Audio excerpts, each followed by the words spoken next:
Okay, often we have people sort of conflating and confusing the concepts of common law murder and what a jurisdiction might do by way of their penal code, by way of their murder statute, or the scheme with respect to homicides.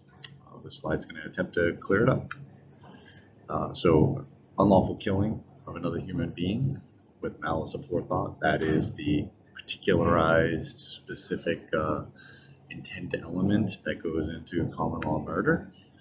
It comes with the malice aforethought has baked in essentially four options, four pathways for malice aforethought: intent to kill, intent to commit grievous bodily injury, what's called depraved heart or extreme indifference, conscious disregard for human life, and what's popularly known as the felony murder rule.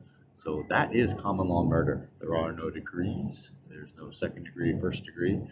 And that's what you're evaluating: unlawful killing of another human being with malice aforethought and these options. So when the question either doesn't provide a statute, doesn't provide the law, or otherwise leaves open the evaluation of the law as it relates to homicide, you're applying common law and this definition.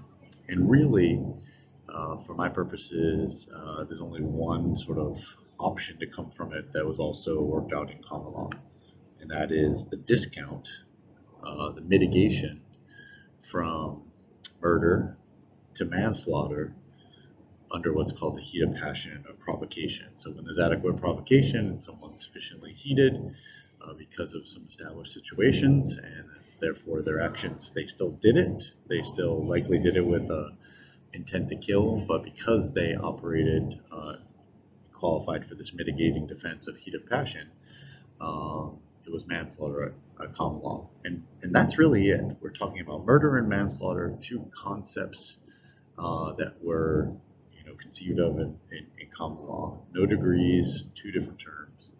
And that's how we sort of go about separating them out. Now, jurisdiction in developing its penal code, developing its statutory scheme with respect to homicide has all sorts of options. And most of the time, they have the term, or at least the concept of malice aforethought somewhere. It might be defined to include all four of the elements from common law or some subset therein. It can also take parts of what is malice aforethought, like depraved heart or certain felonies, and make them different, but different degrees. So it could elevate them or call for a lesser punishment.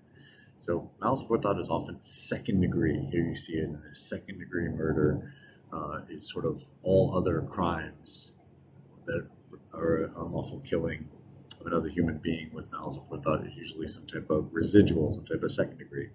Because what the jurisdiction might do is add on some things in addition to malice aforethought.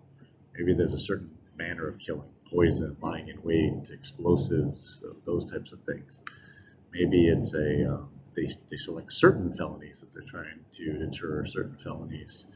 They say if death results during the commission of these felonies, burglary, robbery, they'll name the ones that the legislature has considered. Those are going to be murder in the first degree, some type of elevated situation. Like I said before, it could be just depraved heart murder, could be an elevated situation. And lastly, the common phrase that sort of came out, this is developed from common law, but first degree started including this concept of deliberate, willful, and premeditated, or some combination there. It's something that's above and beyond malice aforethought, something above and beyond having the specific intent to kill or commit grievous bodily injury. So this became sort of as statutes. These are options and examples of what a jurisdiction might do for murder in the first degree, something above and beyond malice aforethought. These are popular choices. If they're testing at home, they're probably not going to test, was it a poison or not, but they might test what does it mean to be willful, deliberate, and premeditated, especially if you read cases along those lines. They also have the discount that we see. You can codify what we saw from the common law. Could work the same exact way. Murder mitigated down to manslaughter, heat of passion, provocation defense. That's a popular one that some jurisdictions have sort of adopted, codified, and made part of their scheme. Others saw problems with heat of passion and the idea that the provocation